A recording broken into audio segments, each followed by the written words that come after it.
আসসালামু আলাইকুম ওয়া রাহমাতুল্লাহি ওয়া বারাকাতুহু।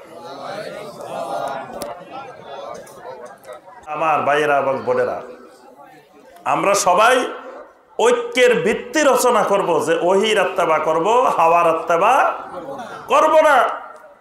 এবং হানাফি মাযহাবের ভিতরে যা আছে এগুলো সহিহ হাদিস নির্ভর। হানাফি মাযহাব সহিহ হাদিস নির্ভর মাযহাব।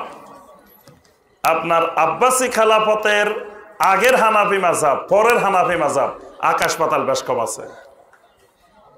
আগের হানাফি মাযহাব ছিল ওহী নির্ভর, সহিহ হাদিস নির্ভর।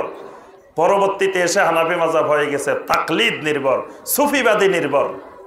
হানাফিদের সাথে, হানাফি মাযহাবের সাথে সুফিইজম যুক্ত হয়েছে। ইমাম আবু হানিফা রাহমাতুল্লাহির পীর সাহেবের নাম বলেন দেখি, কয় না দেখি। ইমাম আবু হানিফা রাহমাতুল্লাহির পীর সাহেবের নাম কি?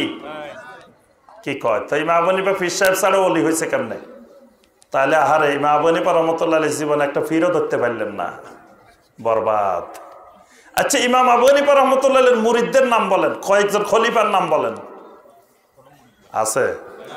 তো ইমাম আবু হানিফা রাহমাতুল্লাহির যদি হানাফি হন, আপনি ইমাম আবু হানিফা রাহমাতুল্লাহির অনুসারী হন, তা আবু হানিফা রাহমাতুল্লাহির পীরও নাই, মুরিদও নাই, আপনার কেন পীর থাকবো আবার মুরিদ থাকবো? কি বলেন? তা আপনার সাথে আবু হানিফা রাহমাতুল্লাহির মিল আছে? মিল নাই। কোথায় ইমাম আবু হানিফা রাহমাতুল্লাহি? ইমাম আবু হানিফা রাহমাতুল্লাহির নাম বিক্রি করে খায়। সমাজে দেখবেন কত মানুষ, ওই আপনি জিজ্ঞেস করবেন ভাই আপনাদের বাড়ি কোথায়, কয় অমুক বুইয়ার অমুকদের বাড়ির লগে। মানে হের নিজের পরিচয় দেওয়ার মতো কিচ্ছু নাই। এই জন্য ওই ওই কোথায় কোথায় কোথায় কোথায় লতার উপরে পাতা গেছে ওইরকম আত্মীয় স্বজনের পরিচয় দেয়। মানে এগুলার নাম বেশি খায়, বুঝাই তো চায় যে অমুক আমার আত্মীয়, অমুক আমার আত্মীয়। এতজনের পরিচয় দেওয়ার দরকার কি? তোমার বাপকে, শ্বশুরকে, অমুককে, তমুককে, মানে নিজের কিছু না থাকলে মানুষ তখন ওগুলোর পরিচয় দেয়।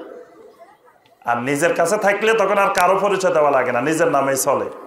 তো এই জন্য আজকে সমাজে ইমাম আবু হানিফা রাহমাতুল্লাহির নাম বিক্রি করে খায়, কিন্তু আবু হানিফা রাহমাতুল্লাহির সাথে কোনো জায়গায় কোনো দিকে মিল নেই। এই জন্য আমার ভাইরা, আমাদের চোখ কান খোলার সময় হয়েছে।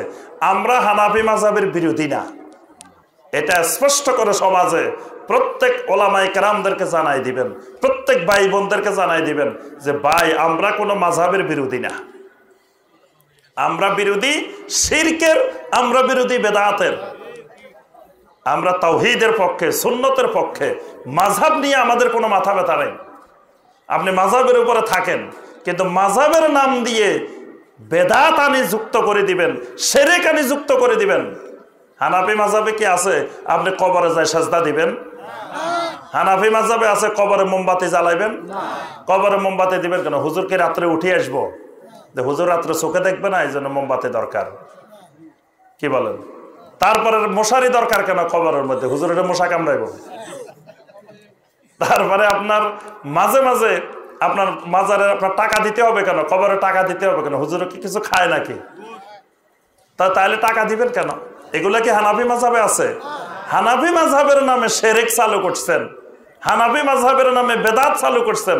আমরা ওইগুলোর বিরোধী, ওই শিরকের বিরোধী, বেদাতের বিরোধী, হানাফি মাযহাবের বিরোধী না। কিন্তু দেখা যায় আমাদেরকে সমাজে চিত্রায়িত করার চেষ্টা করে, কয় এরা হানাফি মাযহাবের বিরুদ্ধে, এরা লা মাযহাবী, এরা মাযহাব নষ্ট করে দিতে আছে। মাযহাবের সব শেষ করে দিছে যিনি, মাযহাবের সব বরবাদ করে দিছে, সে এখন হানাফি সাজি, মাযহাবী সাজি, কয় তো মাযহাব নষ্ট করতে আছে, কয় লা মাযহাবী, নাউযুবিল্লাহ। এই জন্য আমাদের দাওয়াত স্পষ্ট করতে হবে।